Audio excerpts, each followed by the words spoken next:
This road makes me more easier to reach my destinations because before I used to go to the other side, which make it more. It takes me longer to reach the grocery store.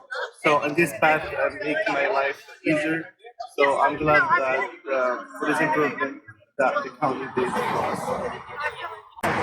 This kind of project where you can safely get off the road if you're walking, if you're on a bike. You know, we saw during the pandemic that we had so many residents walking from the residences just at the end of the trail. And they had to go on the highway in order to get to Pan Am, to the shopping center, to come to the bank, to go to the pharmacy. And so that's the important thing about multimodal transportation, especially focused on our pedestrians, on those who have mobility needs, and on our cyclists.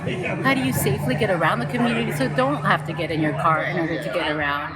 It really is a connection that's growing, part of this growing network that connects the metro to our parks, to our community center, to our schools, and over here to our shopping center. So it really is about that full network and making it safe and easy and convenient for people to be able to walk around and move around without their cars. It's about safety, it's about connectivity, it's about mobility, it's about accessibility. It's about getting people from place to place without having to take a car.